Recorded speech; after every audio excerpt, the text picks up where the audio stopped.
Entonces, nosotros en la estadística convencional estamos acostumbrados a trabajar con bases de datos estructuradas, con el concepto de, aún de variables, ¿no? Esta idea de que las filas son observaciones, las columnas son variables, estas variables, tenemos toda una tipología para variables, ¿no?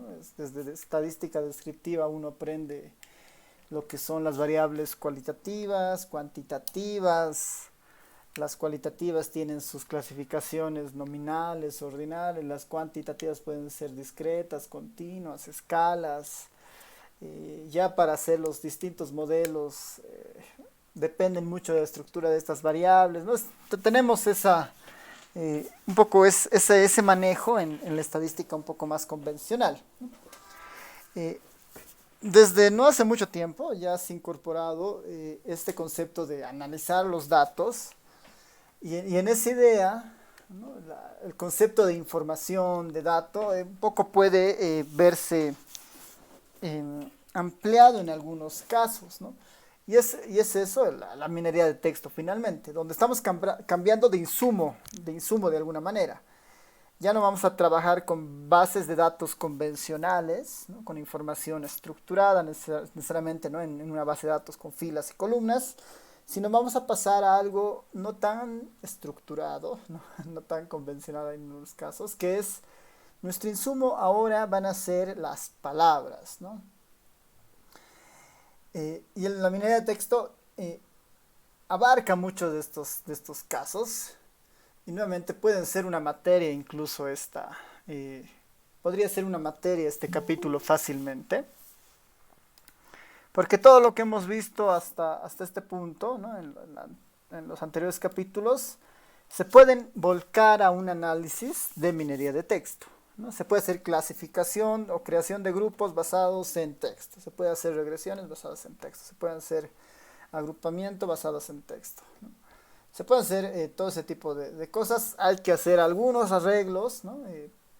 Para hacer alguna de esas cosas, pero también dentro de la minería de texto igual existe sus propios métodos como tal, ¿no? Entonces, igual vamos a estar interesados en un proceso descriptivo del texto, eventualmente también en un proceso inferencial, multivariante, de clasificación o de métodos, pero respecto al texto. Nosotros en este capítulo, que lo vamos a terminar de cerrar el día miércoles, vamos a ver dos métodos muy sencillos descriptivamente y tal vez lo introductorio a este capítulo, que es la recolección de texto. Eso acompañado justamente del ERE, ¿no? Para un poco entender estos usos. Hay muchos más temas, hay muchos más métodos que uno puede ver en minería de texto. Eh, y ahí un poco es la idea de la materia, más que todo, presentarles las alternativas que hay, bueno, presentarles una breve introducción a esto y bueno, si están interesados en esto, ya es tal vez tratarlo de explotar como una línea de investigación suya, tal vez preparar un trabajo de tesis orientado a esta parte. Y nuevamente lo que está cambiando es el insumo, ¿no? Tenemos ahí una definición de TED del 2017 que dice, bueno, la minería de texto es el proceso de destilar información procesable del texto, ¿no? Nuestro objetivo es tratar de sacar evidencia, tratar de sacar información estadística útil, ¿no? De un texto, del texto, de párrafos, ¿no? de palabras. Ese es nuestro objetivo básicamente. Tiene que haber algún tipo de procedimiento o de información estadística que uno pueda hacer a partir del texto y de eso se va a encargar la minería de texto, ¿no? De darnos esas herramientas, darnos esa conceptualización y ese marco teórico. Eh, Hay conceptos similares, ¿no? El análisis de texto puede ser un sinónimo de la minería de texto. Eh, y ahí, digamos, hay corrientes, ¿no? Dentro de esto de la minería de datos que han empezado a entrar con esto del text mining muy fuertemente, ¿no? A partir nuevamente al uso de las redes, al análisis en la parte de la ciencia política, de la ciencia de la comunicación. Pues, hay muchos ejemplos de minería de textos interesantes. para análisis de discurso, ¿no? Para análisis de información falsa. Así que ahí podríamos mencionar, ¿no? Que si bien es cierto, uno podría pensar que el análisis de texto y la minería de texto son sinónimos, ¿no? El uso de la minería de texto describe de forma más adecuada el descubrimiento de ideas y el uso de algoritmos específicos más allá del análisis estadístico básico, ¿no? El objetivo justamente es encontrar, como en el caso de la minería de datos, patrones, conocimiento, ¿no? De una forma sistemática, basada en análisis de datos, procesamiento, instauración de modelos, ¿no? Es a partir de muchas herramientas estadísticas, ¿no? Es un poquito más allá del simple análisis de texto, ¿no? Nuestro objetivo es descubrir conocimiento en todo, en los archivos o en las palabras que nosotros tengamos a mano, ¿no? En la práctica, ¿no? En la práctica se pueden utilizar de diferentes formas, ¿no? Un análisis de mercado, de una manera muy, muy sencilla, un análisis político, hacer, ver compatibilidad entre ofertas laborales y los candidatos que se presentan para una oferta laboral, inteligencia de negocios, ¿no? Es varias áreas que uno podría ahí conectar.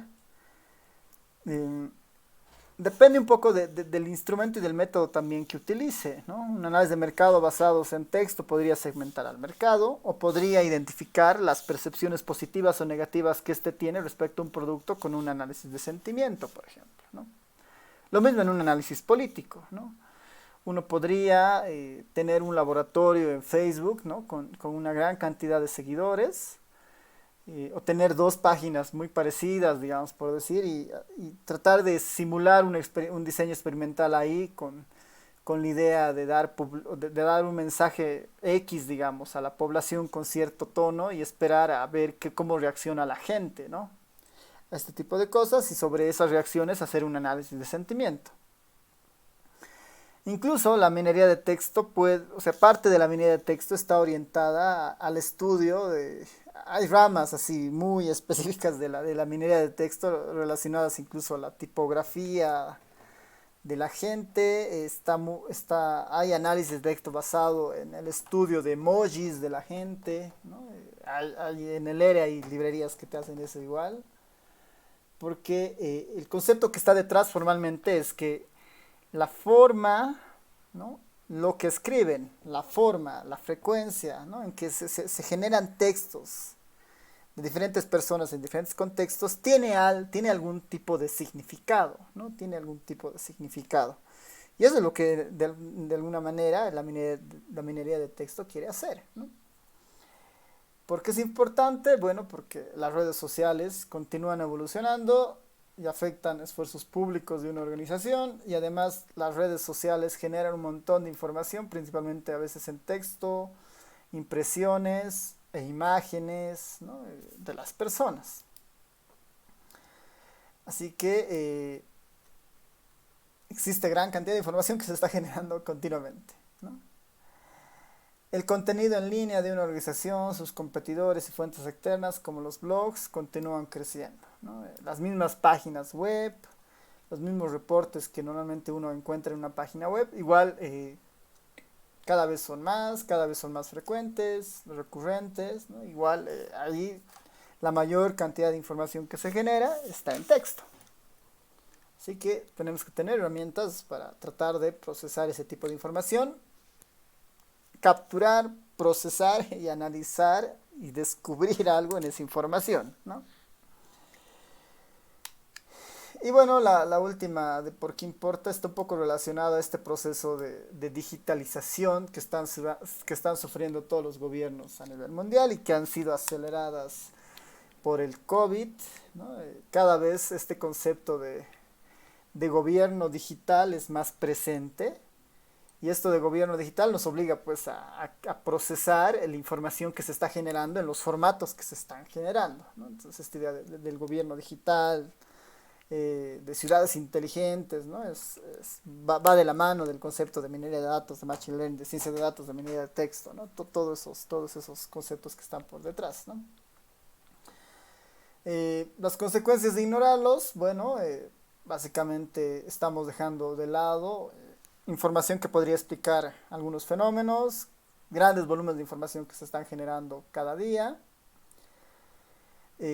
Podemos tener un análisis sesgado de la información, potencialmente. Y bueno, hay problemas que se basan exclusivamente en texto, ¿no? Por lo que no usar estos métodos, bueno, traería un perjuicio al enfoque de información o de conocimiento basado en evidencia que normalmente un estadístico persigue, ¿no? Tradicionalmente, ¿cómo medimos la satisfacción respecto a un producto o una marca, ¿no? Las ciencias sociales te dirán ahí que un análisis de mercado puede funcionar, armar grupos focales. Las encuestas de mercado son relativamente caras. Los grupos de focales tienen sus sesgos selectivos, ¿no? Sus sesgos basados en autoselección o selección selectiva, y que normalmente no te pueden dar todo el espectro, ¿no? Si uno quiere migrar a una campaña de valorización o de estudio de marca o de satisfacción o de percepción de algún producto, hacerlo en las redes es muy barato en términos de la información que se recolecta. Puede ser igual muy rápido dependiendo de las herramientas que uno tenga a mano, e incluso puede tener una cobertura mucho mayor que los otros dos, ¿no? Tal vez ahí hay que estar consciente también cuando uno hace análisis de texto de la cobertura o el alcance que ésta puede tener, ¿no? Y el texto que nosotros recolectamos puede tener un principio básico de muestreo estadístico y puede ser inferenciable eventualmente, ¿no? Pero si nosotros hacemos un análisis de texto por decir, de redes sociales y nos bajamos la información de Twitter o de Facebook respecto a algo, esa información es un estudio de observación finalmente, no tiene mayor alcance del lugar que proviene, no necesariamente se extrapola la información hacia toda una población, ¿no? Entonces hay que estos conceptos de alcance y de representatividad siguen vigentes en estas estructuras de datos, ¿no? La diferencia es que las plataformas en las que normalmente se genera mucha de esta información son pues, de amplio alcance, ¿no? Y ahí, digamos, vale la pena hacer estos estudios. Los beneficios obviamente son bastantes, ¿no? La confianza se genera entre las partes interesadas, ya que se necesita poco o ningún muestreo para extraer información.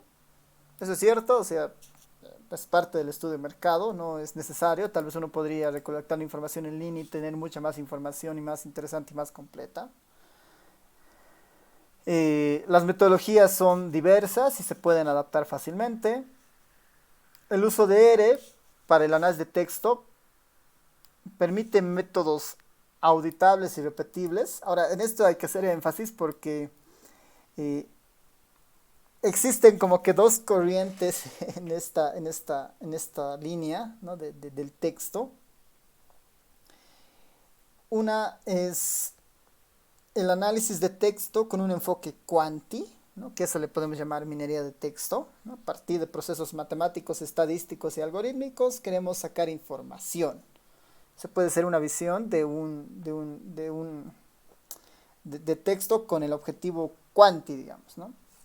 Que es muy distinto a un trabajo con información de tipo texto con un enfoque cualitativo, ¿no? Que normalmente está muy arraigado en las ciencias sociales, ¿no? Están los grupos focales, las entrevistas a profundidad, las entrevistas semiestructuradas, los conversatorios, ¿no? Todos los métodos cualitativos que existen, ¿no? La etnografía, que normalmente el experto cualitativo hace la intervención, hace el grupo focal, hace el método que corresponda, transcribe, o sea, hay reglas para hacer esas transcripciones, después las analiza y empieza a proyectar ideas fuerza o matrices de resultado a partir de eso, que tienen nomás de alguna forma un sesgo tal vez del investigador un poco más fuerte que el análisis cuantitativo, digamos, ¿no? Porque el análisis de la información lo está haciendo ya una persona basado un poco en la comprensión del texto que tiene a mano. Entonces hay que distinguir esas dos corrientes, ¿no? No podría decir que una es mejor que otra porque las dos ofrecen distintos mecanismos para obtener la información. Tal vez es difícil reproducir el criterio de abstracción que una persona cualitativa tiene al momento de interpretar una entrevista y plasmarlo eso en una matriz de información, a lo que puede hacer un estadístico con R para reproducir sus salidas, digamos, ¿no? Ahí el concepto de reproducir las salidas es distinto, ¿no? Y en el caso de la minería de texto, utilizando un paquete estadístico, pues es completamente eh, medible, auditable y repetible, ¿no? Que es ese punto que se menciona en esta parte, ¿no? Tal vez ahí algunos usos posibles de esta minería de texto, ¿no? Hay para partes legales, cientistas de datos, recursos humanos, innovación, eh, medición de fraude, temas legales, ¿no? Hay varios usos que uno puede tener o puede darle a la minería de texto y esto parte justamente de la fuente o la organización en la que uno finalmente empieza a hacer este tipo de actividades, ¿no?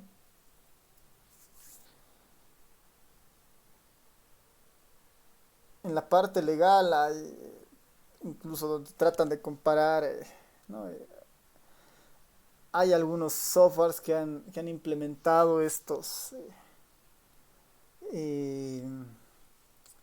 estos comparadores o estos software que hacen análisis de plagio, por ejemplo, ¿no? En el fondo es un análisis de texto profundo, ¿no? Donde tratan de identificar palabras comunes contra otro, contra una serie de documentos para identificar la proporción de plagio que tiene un documento respecto a otros, por ejemplo, ¿no?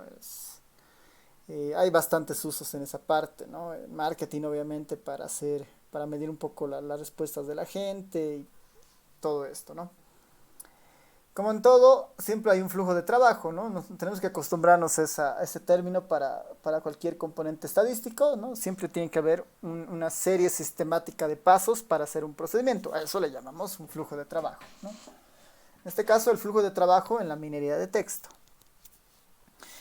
Obviamente, empezamos por la definición o la identificación del problema que nosotros queremos examinar, ¿no? De alguna manera establecemos algunas metas, ¿no? Algunos lineamientos o objetivos que queremos lograr, ¿no? Ese es el primer paso antes de iniciar un trabajo de minería de texto. Tenemos identificadas seguramente muchas fuentes de información que podrían responder a nuestra pregunta de investigación o a nuestro problema básicamente, que tienen justamente texto, esa es la característica, artículos, blogs, redes, medios sociales, ¿no? Todo el tema de redes, reviews, encuestas, emails, por ejemplo, ¿no? Hay algoritmos muy interesantes para tratar de clasificar si un correo es spam o no es spam, por ejemplo. Entonces, ahí, por ejemplo, uno podría volcar las metodologías que hemos visto en clasificación, un iBayes, un método CAR, un Probit, entrenar en base a una lista de correos grande, ¿no? Identificar a los que han sido spam, a los que no, y con un análisis de texto después incorporarlo en nuestro sistema de correos, cosa de que llega un correo, pasa por nuestro sistema de spam y nos dice si es spam o no, por ejemplo, ¿no? Se pueden trabajar desde ese lado con el tema de los emails, ¿no? Entonces estamos pensando que tenemos muchas fuentes probables que pueden dar respuesta a nuestro problema, ¿no? Están relativamente no organizadas, ¿no? Están en un proceso justamente previo a la captura de información, previa a la organización. Y empezamos con organizando la información que nosotros queremos,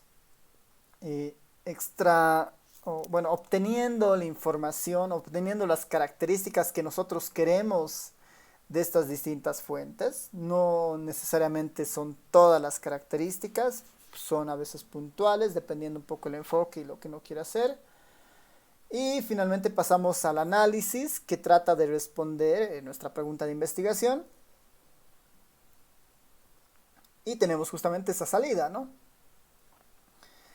¿No? Definir el problema, identificar el texto que se quiere recolectar, organizar el texto, extraer las características, analizar el texto y bueno, llegar a una idea o una recomendación, ¿no? Es lo que finalmente queremos hacer a partir del análisis de texto, bueno, la minería de texto más propiamente.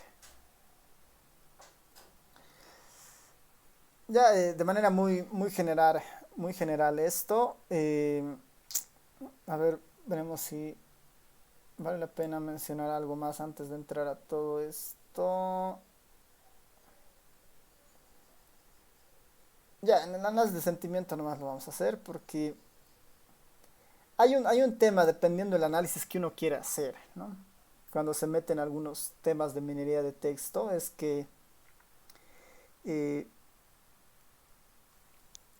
una cosa es un proceso descriptivo del texto o con fines de analizar la agrupación o la clasificación, digamos. Una cosa es eso, pero otro asunto es cuando uno quiere darle un significado a las palabras dentro de un texto, ¿no? Y cuando queremos hacer eso estamos en la presencia casi del análisis de sentimiento, ¿no? El análisis de sentimiento asume, ¿no? Asume que ciertas palabras pueden vincularse a ciertas emociones de las personas.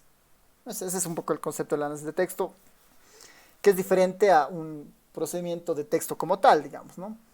Porque desde el punto de vista descriptivo podríamos contar palabras, podemos identificar palabras en un grupo, en otro grupo, hacer una especie de análisis cluster y ver qué palabras se repiten en base a eso clasificarlos, ¿no? No nos estamos metiendo con la palabra en sí, ¿no?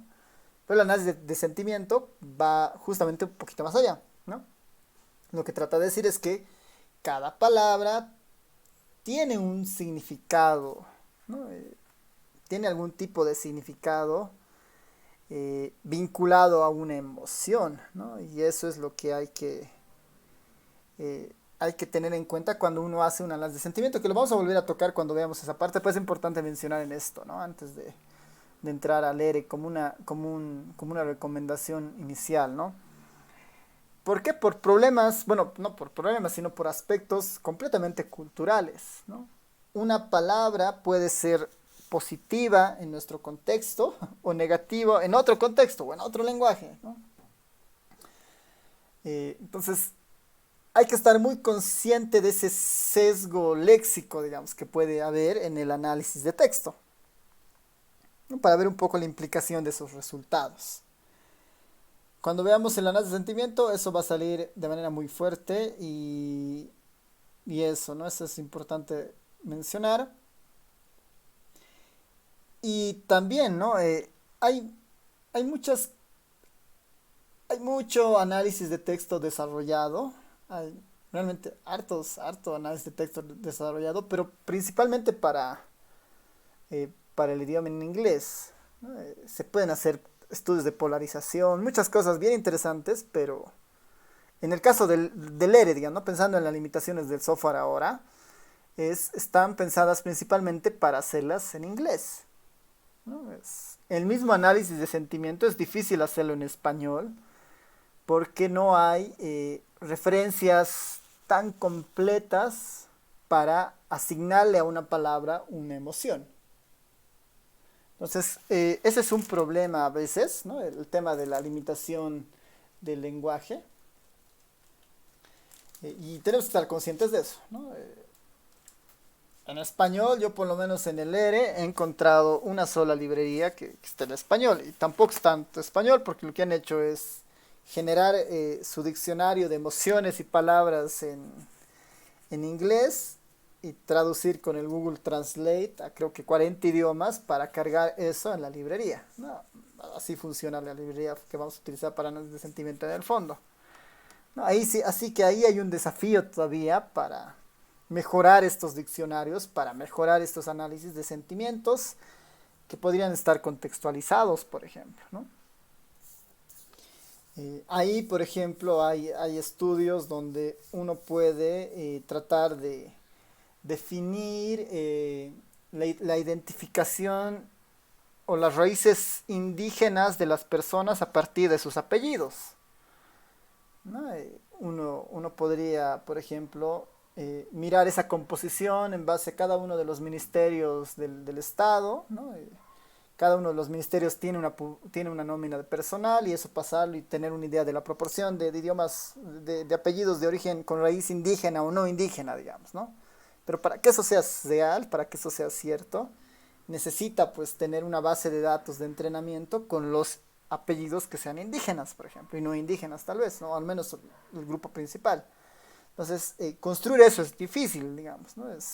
Construir esos léxicos, esas bases de datos con esa información es un tanto compleja, ¿no?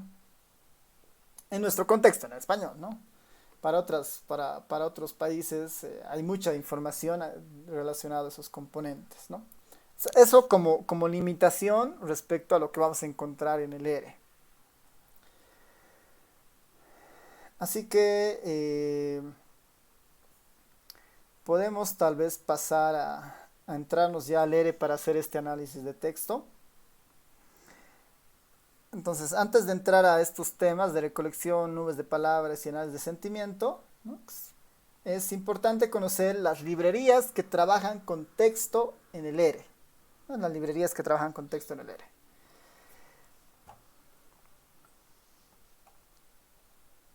Está por un lado la librería Stringy, StringR, la QDAP y la TM. Estas creo que son las principales para trabajar con texto en el R. Eh, la string R y la stringy, son librerías que están enlazadas al universo del TDverse del RStudio. Así que tienen muchas funciones muy amigables y muy interesantes para utilizar. Ahí les voy a poner acá. Perdón. Voy a poner acá la string. Pues hay un cheat también de eso. Vamos a ver si está acá, ¿no? En el universo TDverse está justamente esta librería. Y es exclusivamente para trabajar con texto, ¿no? Trabajar con texto. ¿No? Detectar palabras en texto, sacar una cadena, generar variables a partir de strings, ¿no? Unir palabras o partir oraciones, ¿no? O unir oraciones o partir oraciones, ordenarlas, ¿no? Existe muchos procedimientos que se pueden hacer a partir del texto, ¿no? Ahí están todos los comandos que pueden hacer todo ese tipo de procedimientos. Y, no, por ejemplo, esta, ¿no? A ver dónde están las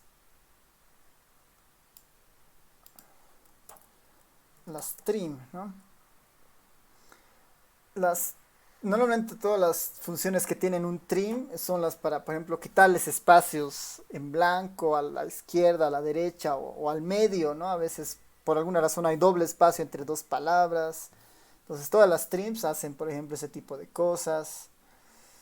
Y así, ¿no? Hay una gran cantidad de opciones para trabajar con el texto. Una de esas librerías justamente es este stringere. Una de esas librerías es este stringere. Eh, este QDAP es otra librería que ofrece... eh, es otra librería que ofrece bastantes opciones, ¿no? Eh, para trabajar con el ERE, ¿no? Ahí pueden ver, ¿no? El paquete de análisis cuantitativo del discurso es un paquete del ERE, ¿no? Para análisis de datos de texto, ¿no? Es una versión tal vez previa a una de las librerías más importantes del ERE, ¿no? Justamente hace análisis de discurso, transcripciones, tiene opciones para contar palabras, organizar sentencias, ¿no?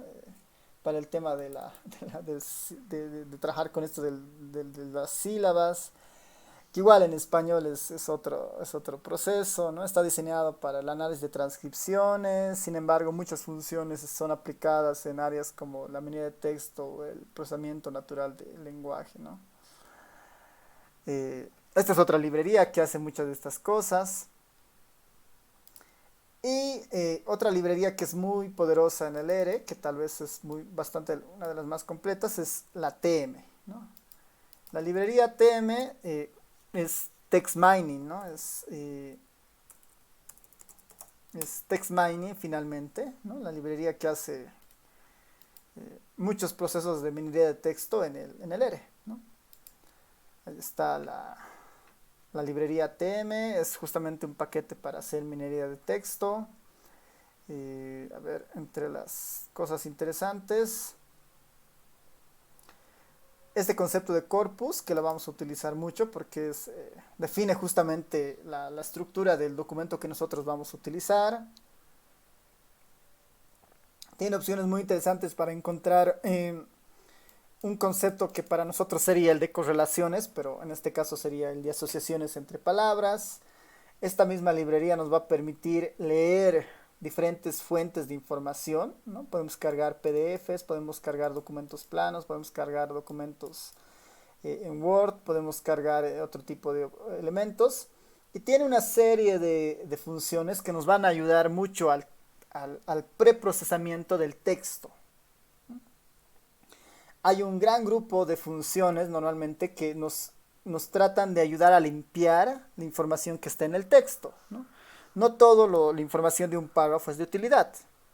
Tal vez no nos interesan los números, le podemos decir que eliminen los números. Tal vez no nos interesan las puntuaciones, ¿no? Puntos, punto y comas, dos puntos, guiones, paréntesis, ¿no? Todas esas cosas las podemos eliminar. Solamente tal vez quedarnos con las palabras. E incluso, digamos, podemos tratar de eliminar palabras de nuestro documento que están más vinculadas tal vez con los artículos, ¿no? Con el lo, las, el, una, digamos. Todos estos que son denominados los stop words, digamos, que no tienen un significado por sí misma, igual se pueden ir reduciendo, ¿no? Entonces, esta librería es una de las más completas para trabajar sobre ya bases de datos, bueno, ya sobre información que proviene de texto. Esta es una de las librerías que vamos a utilizar con más fuerza, ¿no? En este mismo concepto vamos a hablar seguramente más adelante de lo que es un corpus, ¿no? Lo que es un corpus para esta librería. Y un corpus no es nada más que una colección, ¿no? Una colección de los documentos que queremos analizar o de los párrafos o del texto, ¿no? Que nosotros queremos analizar. Ese es para nosotros un corpus, finalmente, ¿no? Que es casi lo siguiente que vamos a ir viendo. Ahora, eso en cuanto a las librerías que están orientadas para el trabajo de texto, ¿no? Para el preprocesamiento pensaremos, ¿no? Para antes de utilizar y hacer algún tipo de análisis, para el preprocesamiento. En el R, ¿no? En el R también existen funciones que nos permiten trabajar con texto.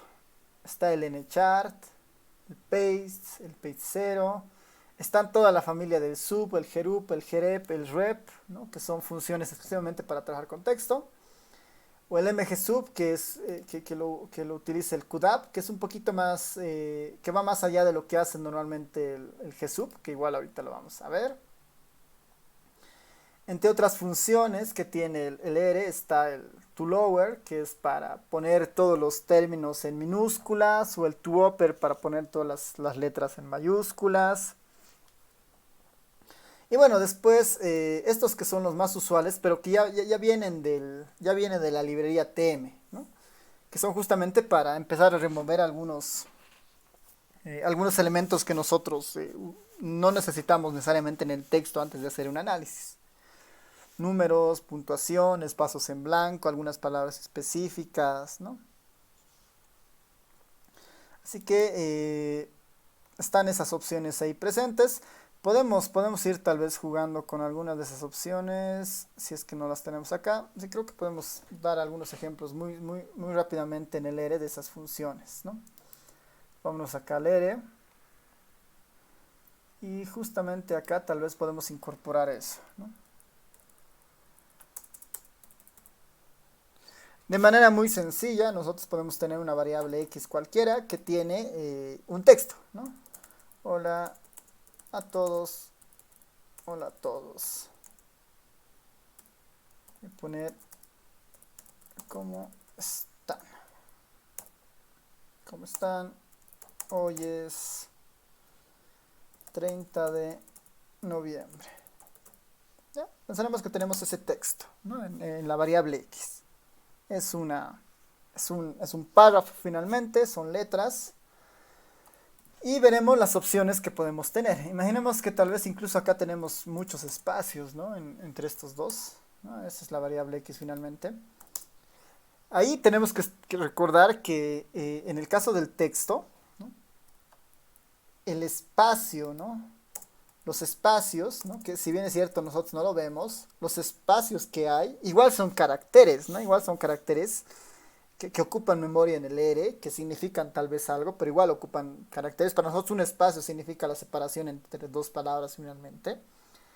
Pero igual juega un rol, digamos, ¿no? Igual juega un rol en esto del análisis de texto, porque puede haber muchos espacios que pueden imposibilitar tal vez la lectura o eh, la forma en la que un texto está diseñado, ¿no? Ahí, por ejemplo, este espacio está de más, digamos, ¿no? Hay mucho más espacio del que uno quisiera.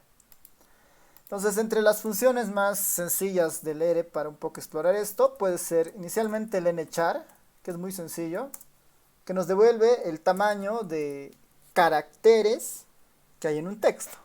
El nchar nos va a devolver el tamaño de caracteres que hay en un texto.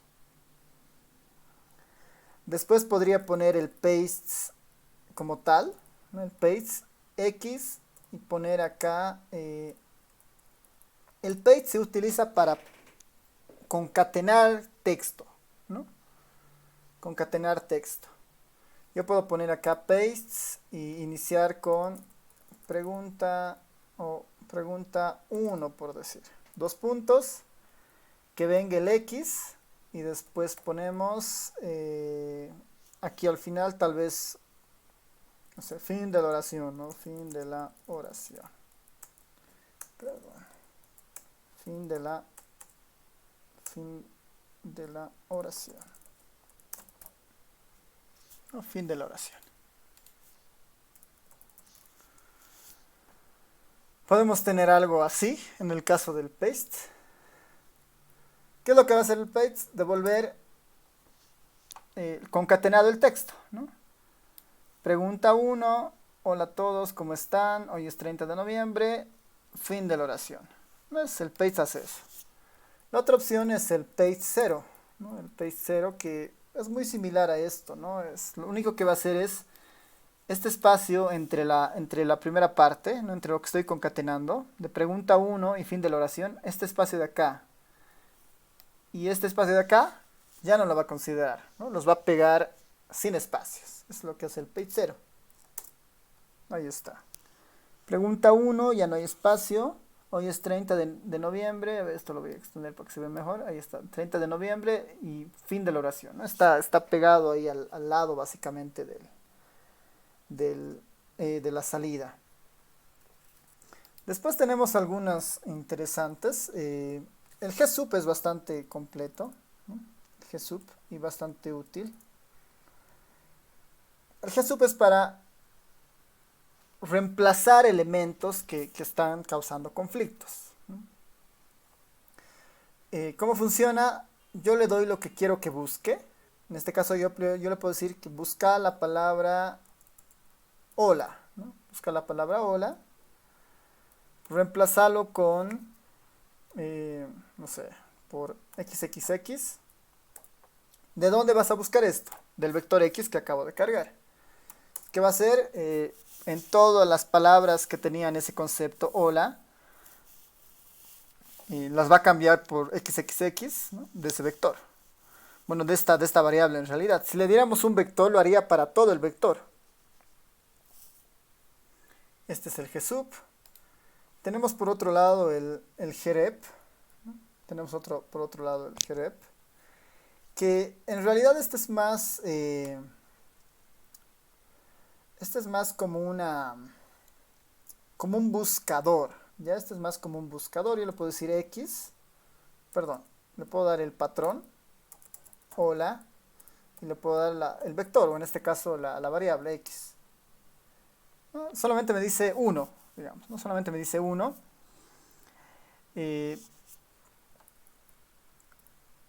Lo que hace el grep es decirme si ha encontrado esta palabra en este vector. ¿No? Imaginemos que tengo un vector y tal vez más grande para que esto se entienda. Puedo tener acá hola, hola a todos. Y en este otro vector puedo tener, no sé, chao. ¿No? Esos dos. Nuestro vector y tiene dos posiciones. ¿No? En la primera posición hola, hola a todos. En la segunda posición y. Chao. ¿No? Ahora le puedo llamar al grep y decirle grep hola en el vector y.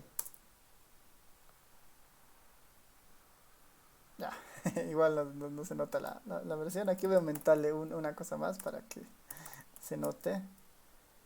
Vamos a poner acá hola igual acá. Ahí está, ¿no? Este vector y tiene tres elementos. En el primer elemento dice hola a todos, en el segundo chao y en el tercero hola. En el grep le estoy poniendo la palabra clave hola y le estoy poniendo el vector y. Lo que va a devolver, ¿no? Lo que va a devolver el grep son las posiciones donde ha habido coincidencias con el término hola. En este caso me dice en la primera posición del vector hay una coincidencia. Y también en la tercera posición del vector hay otra coincidencia. Entonces ahí podríamos utilizar esto de estos. Podríamos utilizar fácilmente esta función, por ejemplo, para hacer búsquedas de algunos términos o hacer reemplazos, digamos, ¿no? Un grep busca, después pasa una función de reemplazos, ¿no? Es para hacer procesos de codificación automática, esto funciona bastante bien, ¿no? A veces cuando uno hace una limpieza de texto, esto es un lío porque eh, a veces un nombre de algún lugar lo escriben o con mayúscula o con minúscula o con acento o sin acento o con una letra o con más de una letra menos. Entonces se pueden programar para hacer tal vez procesos de codificación casi automática, ¿no? Entre los que están ahí, digamos, el sub, grep, ¿no? Entre los principales. Ya de los más sencillos está el toLower sobre el X, todo a minúscula. Está el toUpper de X, todo a mayúscula, ¿no? Y es conveniente siempre al inicio de cualquier análisis de texto usar cualquiera de estos dos, ¿no? Porque para el R y para la mayoría de los programas estadísticos, no sé, la minúscula de una letra es distinta a la mayúscula de otra letra, ¿no? Son caracteres distintos finalmente, ¿no? Y hay que tener eso presente. Después tenemos la idea del... bueno, no está cargado ahora. Voy a cargar la librería... voy a cargar la librería TM para que veamos un poco lo que hace. Voy a cargar la librería TM del text mining para un poco ver algunas opciones. Entre las cosas más interesantes que hace esta librería, bueno, la vamos a hacer mejor acá para seguir la lógica de esto. Aquí abajo.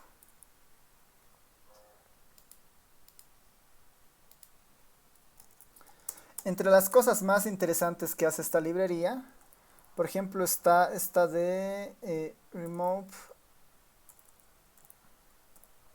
Aquí está, ¿no? Remover la puntuación. Lo único que le damos es el vector de interés, en este caso el X. Y nos está eliminando la puntuación, ¿no? Ya no hay puntos.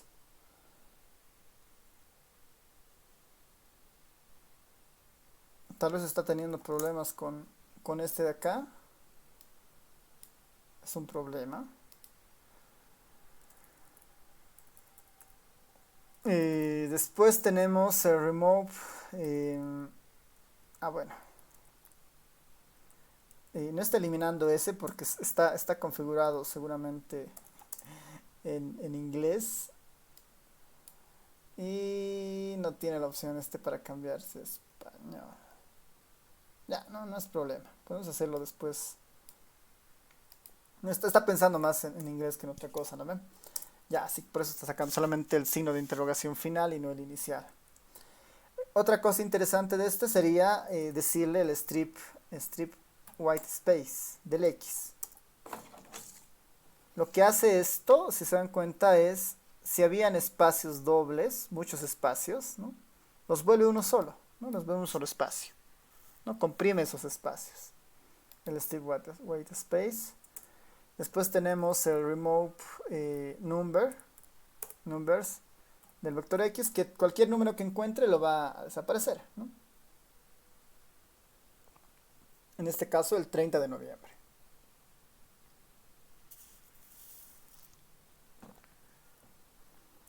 Y tal vez uno de los más interesantes en este caso es el remove words.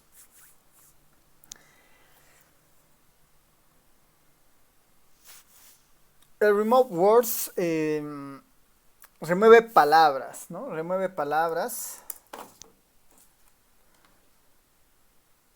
Aquí está. ¿Cómo funciona? Le damos el vector de interés o la palabra de interés o el texto de interés en este caso, y le damos un vector de palabras que nosotros queramos que se remuevan, que ya no estén. Un ejemplo bastante sencillo de esto sería del vector X quiero que remuevas, ¿no? Aquí me voy a crear un vector. Si encuentras un signo de admiración ahí, un signo de interrogación, ¿no? Los que abren, que lo elimine. No lo estoy eliminando. Veremos por qué. Probemos con el hola. Ya, está eliminando el hola. Está bien. Eliminaremos, a ver si con signos creo que no funciona. Si no funciona con signos de interrogación.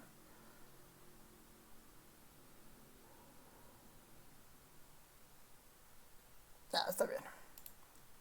Entonces está más orientado en realidad a palabras. Perdón, así que probemos con el hola, que está bien, ahí lo está eliminando el hola. Le puedo decir que también quiero que elimines el hoy, ¿no? Ya no hay hola, tampoco hay hoy. Yo le puedo dar un vector, ¿no? Yo puedo darle un vector para que lo elimine. Que puede ser una práctica, pero esto tiene mucha más fuerza cuando nosotros le damos un vector con el concepto de esto de los stop words, ¿no? El concepto de los stop words. Los stop words son palabras justamente que no tienen un significado por sí solo, digamos, ¿no? Los artículos, los pronombres, ¿no? Todos esos con stop words se pueden ir. El stop words tiene, por defecto está en inglés, ¿no? Por defecto está en inglés el stop words. Estas son todas las palabras, no todos los stop words en inglés. Hay 171, 72, 73, 74. Hay 174 stop words definidos en inglés. Lo bueno de esto es que tiene su versión en español, ¿no? La versión en español, que tiene muchos más stop words que la de en inglés.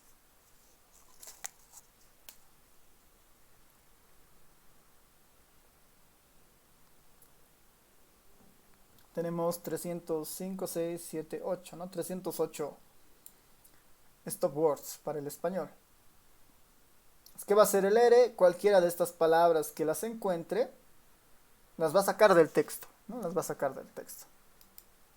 Entonces, como uno yo esto, le digo, bueno, quiero que remueva las palabras de X vinculadas a los stop words, ¿no? Las palabras que no tienen un uso o un significado directo, ¿no?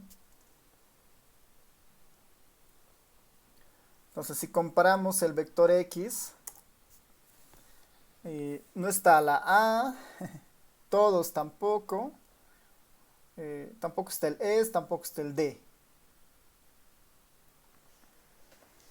Estamos eliminando estos stop words, ¿no?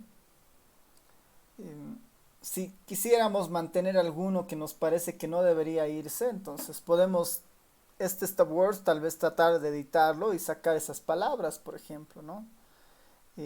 Por decir, alguien no quiere que todos sea una palabra que se vaya, entonces tendríamos que buscar acá la palabra todos y sobre esa, aquí está, bueno, tiene que estar en algún lado, buscar la palabra todos que está acá, sacarla de este vector y ver, ¿no? 45, 46, 47, ¿no? Le puedo decir eh, todo menos la posición 47, ¿no? Entonces el todo se va a mantener, ¿no? Si es que considero que alguna de estas palabras no es stop word, si quisiera que se quede, digamos, no podemos ir haciendo ese trabajo igual individualmente. Ya, preguntas, dudas hasta acá, comentarios,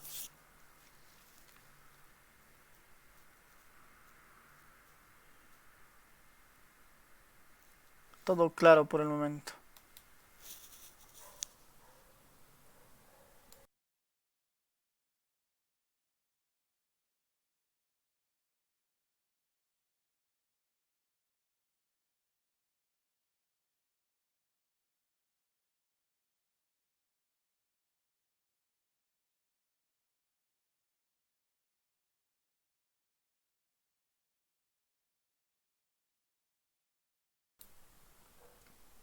¿Nadie? Ya, seguiremos avanzando entonces.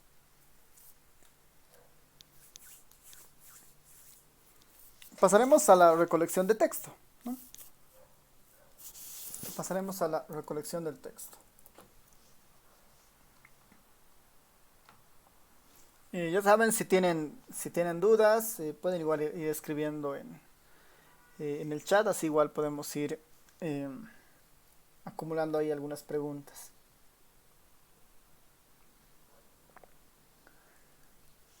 Podemos pensar en fuentes para la recolección, pueden ser CSVs que ya están en algún lado, ¿no?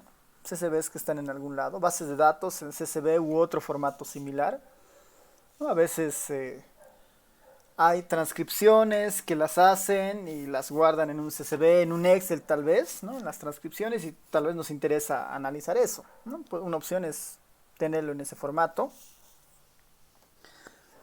Eh, Otra fuente puede provenir de una colección de documentos, ¿no? Imaginemos que tenemos uno, dos, tres PDFs respecto a transcripciones o textos de alguna naturaleza, ¿no? Puede ser alguna fuente de interés.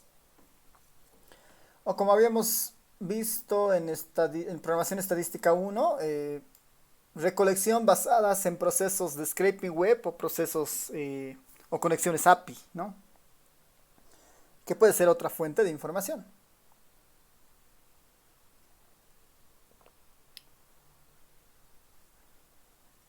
Les voy a, eh, les voy a pasar una basecita de datos para que ustedes lo tengan. Que igual estaba en el... Bueno, la podríamos cargar directamente del GitHub, pero si no, se las voy a pasar para que ustedes la tengan también. Igual está en el GitHub por si acaso, así que se puede ir viendo desde ese lado. Pero si no, les voy a pasar esta base de datos que está en un CSV. Aquí está. Esta base de datos se llama BDSC, ¿no? Les voy a mostrar de lo que se trata. No, perdón. Está en un CSV, ¿no? Está en un CSV.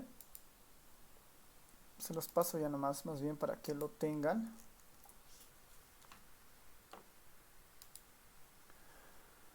Los voy a mandar al canal, bueno, al grupo de Telegram. Y les muestro acá que tiene.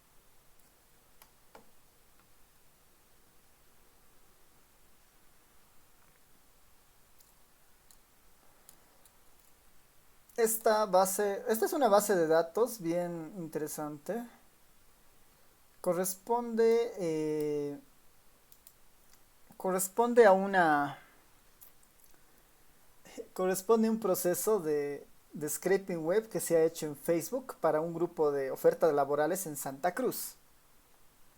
Entonces he hecho un raspado de texto de una página de Facebook de ofertas laborales y se ha obtenido justamente, ¿no? Los comentarios, si hay alguna imagen, los likes, los links, ¿no? Perdón. Si se ha compartido algo de desinformación, ¿no? Todo eso está justamente cargada en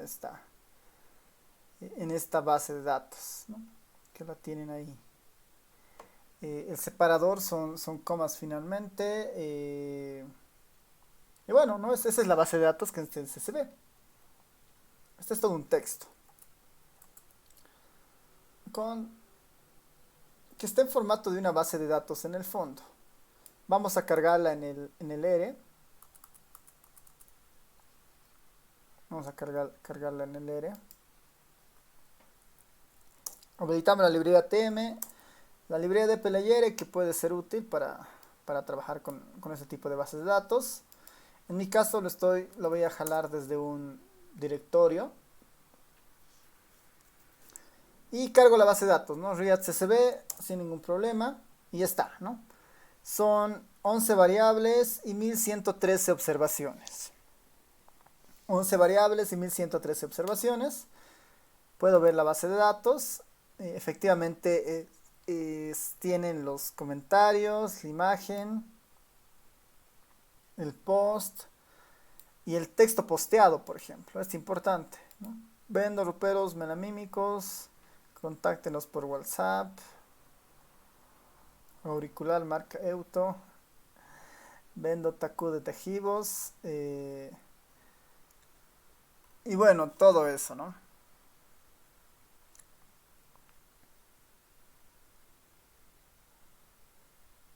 Ahora aquí tal vez lo interesante de esto es que cuando trabajamos con el tema del encoding, como acá está, ¿no?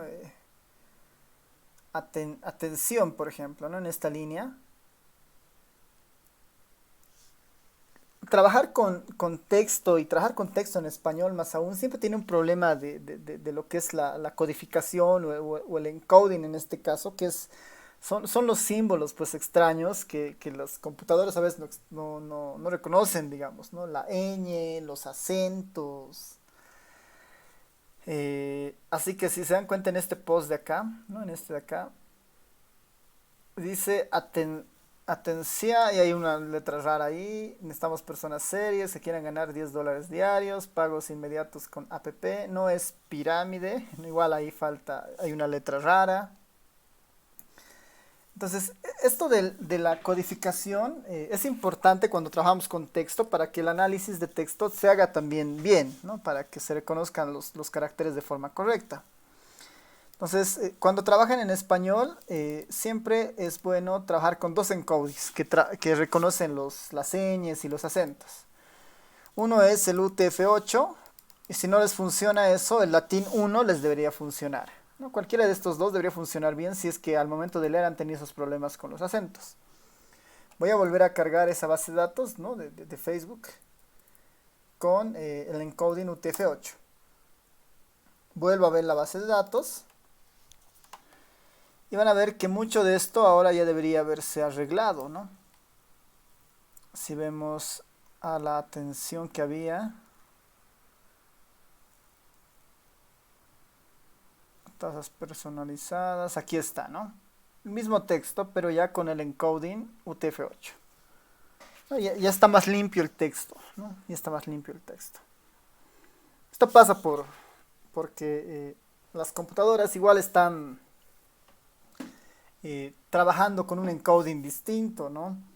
Si su teclado tiene la ñ o no tiene la ñ, eso repercute en la forma del sistema, o si su sistema ha sido configurado con un encoding particular, eso repercute al momento de cargar datos porque se puede desconfigurar, ¿no? Así que eso es lo que tratamos de evitar justamente acá, ¿no? Utilizando el encoding UTF-8 o si no, el latín 1 si no les funcionara ese, ¿no? Que puede ocurrir también. Y con eso ya tenemos bien los acentos, ¿no? Más información, inbox y todo lo demás. Ahora, si nosotros tuviéramos una colección de documentos, que puede ser el segundo caso, ¿no? Podemos tener una colección de documentos, que pueden ser PDFs, por ejemplo, ¿no? Que pueden ser PDFs. Yo ahí he creado una carpetita de puros PDFs, que tienen en realidad todo tipo de información, ¿no? Tienen el cuestionario de la encuesta Hogares 2019, tienen estos T045 que ahorita les muestro que son, allá. Estas, por ejemplo, son algunas tesis que he descargado de la página de la UMSA, de la casera, digamos, ¿no? Está la tesis 74, la tesis 75 y el trabajo dirigido 709. ¿Qué tal si yo tengo una colección de diferentes PDFs y quiero analizarlos, digamos, ¿no? En términos de texto, palabras, redes y todas las opciones que hay?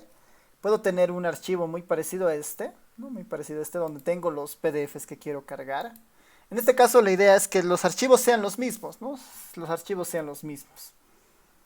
Para los PDFs es relativamente sencillo. Está esta herramienta del PDF Tools, esta librería. Lo estoy cargando, PDF Tools. Le doy la dirección donde están los PDFs en mi directorio, Data PDF. Y aquí sí empiezo a hacer ¿no? Aquí empiezo a utilizar una función del text mining, de la librería TM, que es el bcorpus, ¿no? Este bcorpus es importante porque la estructura que vamos a cargar en el R ya son distintas, ya no son estamos introduciendo una nueva estructura, ya no son escalares o vectores o matrices o bases de datos o listas. Vamos a incorporar una nueva tipo de clase o estructura, que para nosotros se van a llamar adelante corpus, que es una colección de documentos, ¿no? Un cuerpo de documentos, ¿no? Esa es la idea del corpus. Entonces, por eso, acá estamos haciendo por la idea de bcorpus. La dirección de la fuente se encuentra en esta carpeta. Son los documentos que tienen la extensión .pdf. Y para leer estos documentos, quiero que utilices la función readPDF, que viene justamente del PDF Tools. No sé si todos fueran PDFs. Entonces, hago eso, cargo el comando PDF Docs. Y ya está, ¿no? PDF Docs está acá, el objeto PDF Docs. Tengo el CSV que había cargado. Tengo el PDF Docs que dice que es un documento corpus largo con 4 elementos. Podría explorarlo. Y aquí están los 4 documentos cargados, ¿no? En la estructura que ha logrado cargar, digamos, ¿no? Está el cuestionario de la encuesta Hogares 2019. Está el contenido ahí que uno podría ver. Veremos si me deja ver. Bueno, no me deja ver acá. Está el meta-análisis, que es en realidad la información que está. El autor, si es que ha logrado rescatar, la descripción. Acá tal vez el lenguaje está en inglés. Esto se puede modificar, ¿no? Es parte finalmente del bcorpus, pero no es tan relevante ahora, digamos, en nuestro caso, ¿no? No es tan relevante. Pero está la información del archivo y esta es la del contenido en realidad, ¿no? Que podríamos tratar de ver acá si se ve, ¿no? Bueno, se va a listar, bueno, se ha listado muchos de los contenidos de ese PDF, ¿no? Aquí está, pregunta 31, ingreso disponible, ¿no? Todo el PDF lo ha vuelto texto. Para que eso lo pueda hacer bien de los PDFs, necesariamente de estas tesis, o bueno, de estos PDFs que ustedes tengan, tienen que primero no tener bloqueo de lectura, ¿no? Hay PDFs que no te dejan abrir, a menos que sea con una clave. Y lo segundo es que tienen que ser seleccionables, ¿no? Es decir, que uno pueda seleccionar el texto, ¿no? Cosa que no siempre pasa en todos los trabajos, ¿no? A ver, vamos a ver el otro. En este caso creo que todas funcionan de esa forma. O sí, más acá abajo, ¿no? Todas funcionan de esa forma, ¿no? Todas son seleccionables, aunque están en formatos distintos. Esta se ha hecho en Word. Esta de acá veremos si cumple alguna característica. Este es del 2004. Este igual está hecho en Word finalmente. La primera estaba hecho en LaTeX, así que mientras cumple con estas características, al momento de hacer la lectura no va a tener mucho problema, ¿no? No va a tener problemas en realidad al momento de leer. Lo mismo con el cuestionario del encuesta hogares, está igual en formato de texto, ¿no? Es seleccionable, diré. Con eso no va a tener problemas al momento de leer, ¿no? Que sería la segunda opción, una colección de documentos, PDFs. Y nuestra tercera opción era todo lo vinculado tal vez a recolecciones de tipo API, ¿no? De tipo API que serían provenientes de alguna otra fuente. Ahí hay una librería muy buena que es esta del RTweet en el R que nos permite acceder rápidamente al API de Twitter. El RTweet o el RTweet es una librería muy completa para hacer eso. Ya acá lo voy a poner, librería RTweet. Y funciona muy sencillo, ¿no? Hay otras librerías que necesitas crear tu cuenta de programador en el Twitter, crearte tokens y conectarte, ¿no? Esta es muy inmediata, muy rápida. Tiene sus desventajas, antes estaban mucho más abiertas, ahora no tanto. La de Facebook en R no funciona finalmente. La de Python para Facebook funciona mejor, o sea, esa sigue trabajando, pero la del R de Facebook no funciona bien. Pero así hay APIs de todo tipo, digamos, ¿no? Para redes sociales, para conectarte al Instagram, para conectarte a YouTube, digamos, ¿no? Para conectarte a los lugares y ver un poco los análisis que hay ahí, digamos, ¿no? Hay APIs de pedidos ya, hay APIs de diferentes plataformas que igual, ¿no? O sea, uno puede sacarse los mayores comentarios, hacer algo de análisis de texto y tener una idea de referencias, ¿no? En este caso, esta librería, el RTweets, me permite utilizar una función muy sencilla que es Search Tweets, que le voy a dar una palabra clave. Esta la voy a cambiar porque esa vez era dióxido de cloro porque estaba de moda, ¿no? Voy a ponerle una palabra clave y le voy a pedir que me busque los últimos 10.000 tweets, digamos, ¿no? Relacionados a la palabra clave. Podemos bajar a 100 para que corra relativamente rápido. Y acá tiene varias opciones este Search Tweets por si acaso, ¿no? Uno puede fácilmente definir la localización por longitud y latitud, ¿no? Aquí está, el geocode, ¿no? Este include retweets es para incluir los retweets o no, ¿no? Que funcionen en el Twitter, ¿no? Los retweets en realidad se está reproduciendo un contenido ya generado, así que tal vez no interesa tanto. Este token es importante a veces si uno quiere conectarse y tener más estabilidad para la transferencia o un poco más acceso, pero tampoco es tan trascendental. Y bueno, finalmente eso, digamos, ¿no? Si hace solicitudes más grandes, este max ID es importante porque le puedo decir, bueno, ya he recolectado los 100 primeros casos, quiero los siguientes 100 a partir de este otro ID, ¿no? Entonces uno puede incorporar esos términos. Eso ya es parte de la propia librería del Search Tweets, que vale la pena mirarla si es que uno está interesado en esto. Pero la recolección, el objetivo de esta recolección es en realidad mostrar un poco la funcionalidad del API, ¿no? Podemos poner alguna palabra interesante acá que podamos explorar en el Twitter. No sé qué términos se les ocurre. En el geocode sería interesante, veremos si está, sí, no, es poner latitud y longitud en realidad, así que, y bueno, el geocode eh, es útil, es útil. Hay otra versión del retweet que es el Twitter ARA, ¿no? Ese te permite poner el nombre del lugar, digamos, geocode Bo, digamos, ¿no? De Bolivia y busca. Este geocode es más útil, pero un poquito más difícil de manejar en el sentido de que para el geocode te pide que pongas la longitud y la latitud y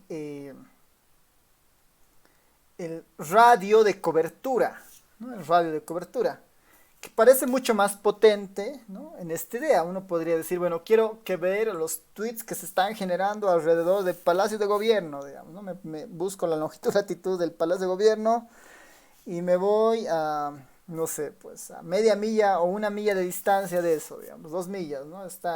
Finalmente está en millas, podemos tratar de convertirlo a kilómetros después, pero está en millas.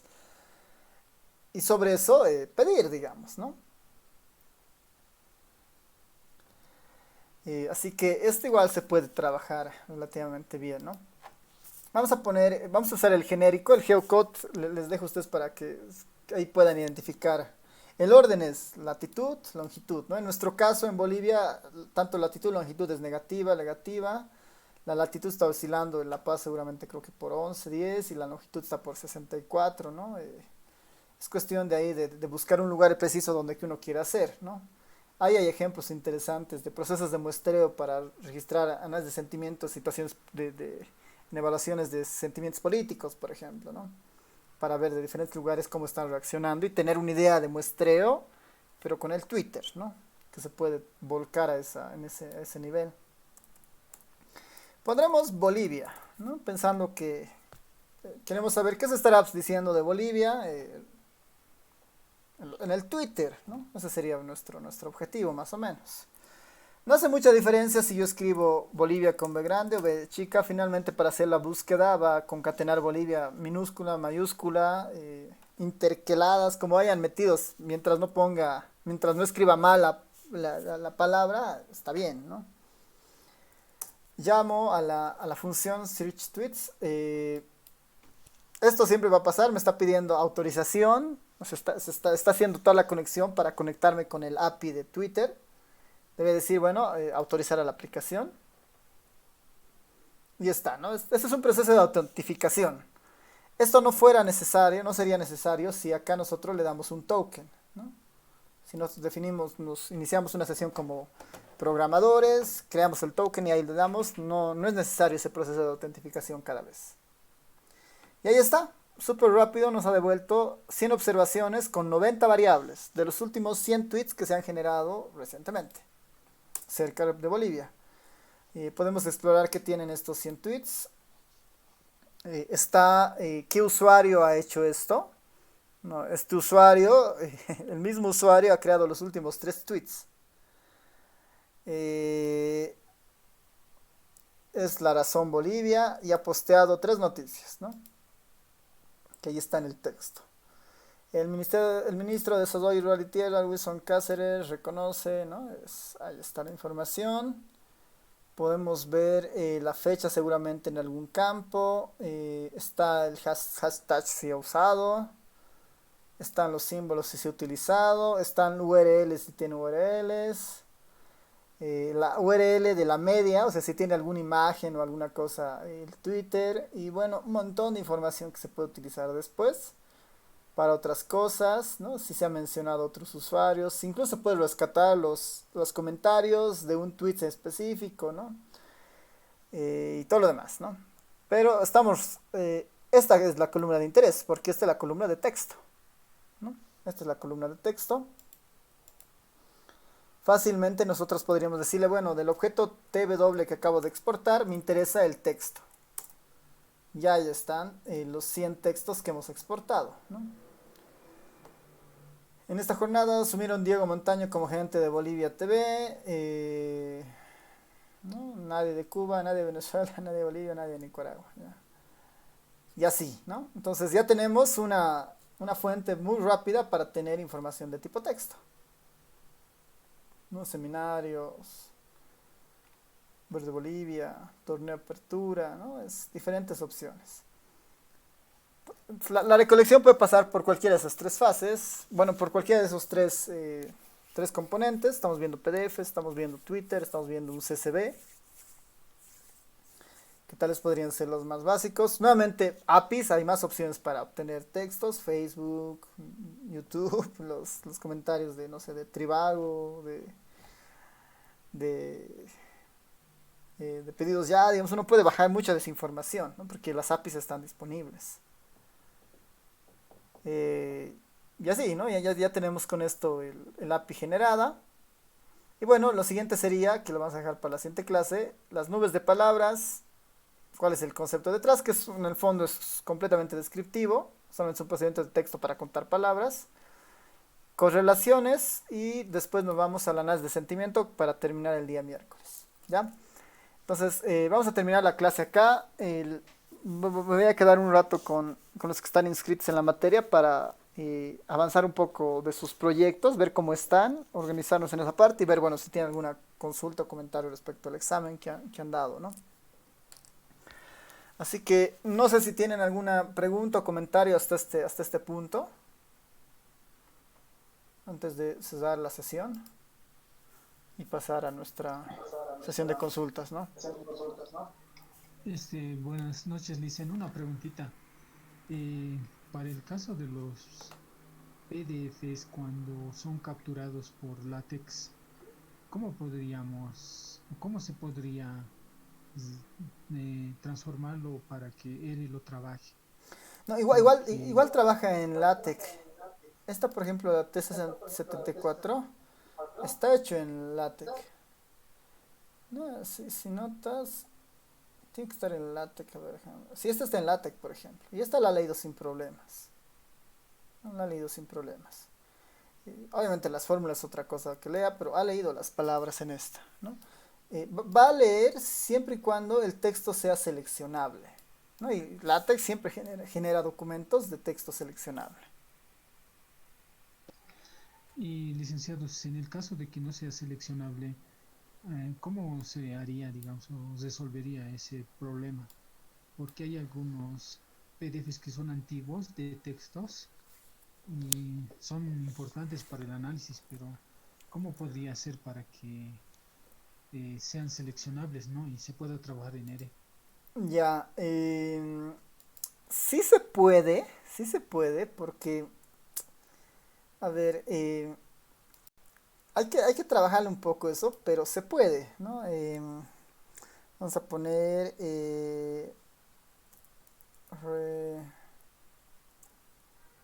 recognize text in PDF in R. A ver, veremos si nos da. Ya, por ejemplo, este debe ser. Hay funciones, por ejemplo, que en el ERE, donde tú le presentas una imagen, o sea, le cargas una imagen y le pides que te rescate el texto, lo va a hacer. O sea, si hay texto en la imagen, por ejemplo, siendo una imagen. Eso mismo funciona para el texto, ¿no? Es como en este ejemplo, ¿no? Si quieres esta te la paso. Pero hay librerías, no las tengo a mano, pero este es un ejemplo de esas, la OCR, que justamente está diseñada para hacer reconocimiento óptico de los PDFs, ¿no? Y cubre hasta 100 lenguajes. Eh, ya no asume, esta idea está justamente cuando el texto no es seleccionable, ¿no? Sino básicamente es una imagen, ¿no? Ahí está, por ejemplo, un poco del ejemplo. Habría que mirar las opciones para cargar PDFs y sobre ese documento hacer el OCR, por ejemplo, ¿no? Y ver si es que se puede jalar sin problema, ¿no? Está este otro que es el Magic, también hace lo mismo. Hay hartas librerías, aquí está por ejemplo, ¿no? Leer de PDFs, que es el que hemos hecho nosotros, y está con el OCR Scan. Pero existen esas opciones, ¿no? Existen esas opciones. Tal vez aquí puedes darle una mirada para ver cómo funciona esto.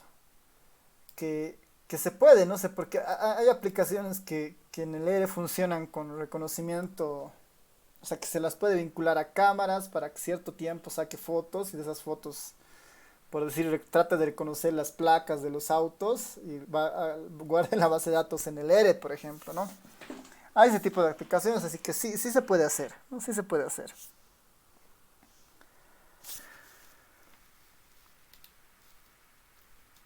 Ya, Dani pregunta si se puede los últimos tweets de los últimos días y si se puede poner un rango de fechas. La última vez que he visto, por lo menos en esta, sí te pide, sí te muestra los tweets más recientes, ¿no? Por defecto. Ahora sí le puedes dar fechas, no es a esta, pero está la otra librería, ¿no? La library, que es, a ver si me conoce, Twitter Art. No, no es ese. No me acuerdo. Twitter, perdón. Esa, ¿no? Esta otra librería, ¿no? La librería Twitter Art. Esta. Que ahí hay que tener, hay que darle vueltas a lo que hace, ¿no? Antes era un poco más poderosa por esto de. O sea, después de lo de Cambridge Analytics, han modificado harto sus políticas de acceso a datos. Y en algunos casos se ha vuelto más restrictiva, ¿no? Esta, por ejemplo, ¿no? La Search Twitter, ¿dónde estás? Aquí está, ¿no? Te permite justamente poner el intervalo, ¿no? Desde tal día hasta tal día. Ahora, tiene sus peros estos registros, porque, o sea, por ejemplo, para palabras que se buscan muy frecuentemente, digamos, ¿no? Nosotros alguna vez hemos hecho análisis de sentimiento para las elecciones con los candidatos y era, pues, cuando estaba todavía el Evo Morales como candidato, el Carlos Mesa y no me acuerdo quién más. Entonces, la cantidad de tweets que se generaba con la palabra Evo era, pues, absurdamente grande comparado con los otros. Entonces, cuando eso sucede, no puede hacerle consultas todo el tiempo al servidor, ¿no? Por restricciones del API, digamos, ¿no? Como es un servicio abierto de Twitter y no se puede saturar su servidor y sus servicios, tienen, digamos, como que haces una solicitud, te manda todo el volumen que pueda, por decir 10.000 tweets, pasan 15 minutos, recién puedes hacer la siguiente consulta. Entonces, tienen esos procesos adentro si es que uno quiere entrar. Y por decir, uno quería sacar los últimos tweets de los últimos 10 días, pues eso se tenía que dejar corriendo para que justamente tenga tiempos de espera, pase 15 minutos, saque, pase 15 minutos, saque, pase 15 minutos, saque, ¿no? Ahora, en eso mismo, esta versión del Twitter AR y el AR Twitter no te permiten sacar mayor información de 7 días atrás, ¿no? El límite, si no me equivoco, es 7 días atrás por igual sus políticas de distribución, ¿no? Así que ahí lo mejor para estos escenarios, ¿no? es tratar de, eh, si uno quiere hacer una investigación basada, digamos, en estos twitters respecto a alguna palabra, hacer monitoreo de algo, lo mejor es tratar de recolectar la información durante, pues, un tiempo más prolongado, digamos, ¿no? Por ahí tenemos corriendo la función cada día, ¿no? O cada hora y así recolectamos toda la información y no nos restringen esos 7 días atrás, ¿no? Pero eso son parte de las mismas, o son restricciones del propio Twitter, ¿no? El Facebook ya no se puede trabajar, ahí el Python es más poderoso, igual el Python para la librería del Twitter en Python es un poquito, tiene más opciones incluso con esto de las fechas, ¿no? Si uno quiere mirar ese lado de las APIs, ¿no? Eso, Listen, sí, sí, la última preguntita. sí, adelante, Carlos. No ve, como dijo el licenciado, no hay librerías o funciones para el español. En el inglés, por ejemplo, las stop words, digamos, son and, de, etcétera. ¿Cómo yo podría entrar, digamos, a un programa que es para inglés y yo modificarlo en función de eso para el español, digamos? Eso, ¿cómo podría hacerlo, licenciado, para que yo lo trabaje, digamos, en español? O Claro, sea, quiero tomar un código de inglés y adecuarlo al español. depende de la librería. Por ejemplo, o sea, en el caso de el stop words es un vector que por defecto está en inglés, pero le podemos decir que queremos el vector en español y ese es el vector en español. Si este lo queremos modificar y cambiar, lo podemos simplemente almacenar en un vector, digamos un vector auxiliar. Y sobre este vector auxiliar, quitar las palabras que queramos, aumentar las palabras que queramos, y podemos solucionar el tema del stop words para español, digamos, si fuera ese el caso. si fueran librerías que trabajan exclusivamente en inglés, hay que conocer la estructura de la librería para liberarla, ¿no?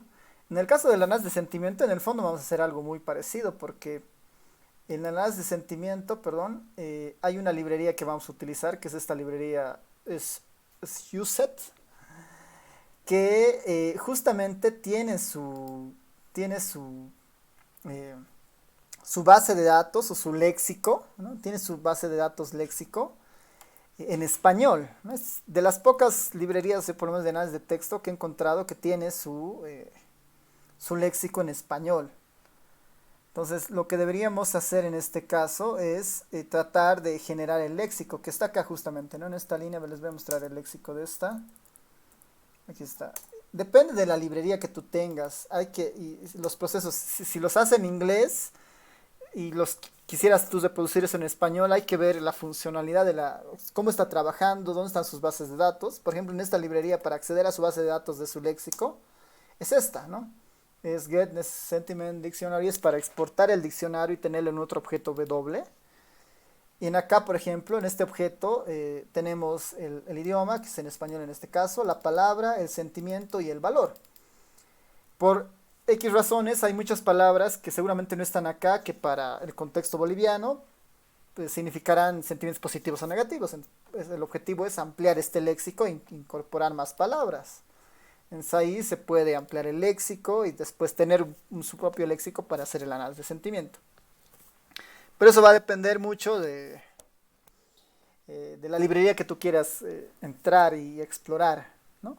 Pero normalmente se puede. Si está haciendo el análisis en inglés y tú quisieras eso en español por las limitaciones, hay que simplemente tratar de entrar a la librería y ver desde dónde está jalando sus palabras o sus bases de datos para hacer ese análisis y hacer como que la transformación y reemplazar por base de datos en español para tratar de hacer el mismo análisis, ¿no? Se puede hacer eso.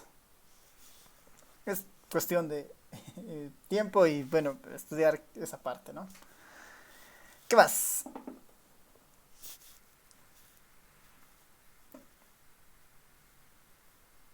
Ya, súper, entonces se puede exportar el texto a un PDF. Eh, Depende. ¿Cómo quisieras exportar el texto? Porque em, así, o sea, tú quisieras que todo el texto que tengamos se lo guarde en así como un documento listado, porque una opción sería utilizar ¿no? Un Markdown y tal vez ahí compilarlo en PDF, pero si no, si fuera la otra opción guardarlo en un PDF como tal, no estoy tan seguro por el tema de la estructura, ¿no? Que debería tener el PDF de salida. No estoy muy seguro. Así que si cambiamos a puras minúsculas se puede guardar en un documento. Sí, de hecho sí debería poderse. Hay una librería que, a ver, déjame recordar esto. Hay una librería que exporta a todos los formatos que uno quiera. Y en el R, vamos a ver acá. Que en el fondo es un conversor, ¿no? Pandoc R, ¿no?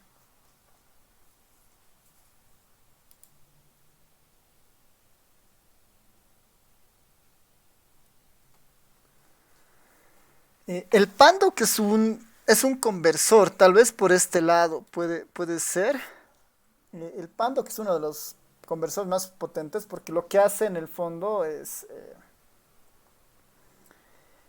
lo que hace en el fondo el Pandoc es el que trabaja con el R Markdown, ¿no?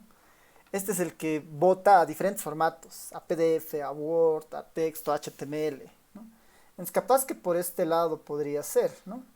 Porque justamente, ¿no? Está la función pandoc, la entrada es un carácter o vector de Markdown o codificado, después el formato al que quiere uno que se bote y bueno, la extensión, ¿no? Que puede ser a formato, a LaTeX, a PDF o a HTML. Tal vez por este lado sería, no estoy seguro, pero tal vez esta te pueda ayudar, James. Pero si no, voy a tratar de explorar, pero este es que yo sepa así el conversor más potente del ERE, porque es justamente el que impulsa al ERE Markdown. Ya, ¿quién más?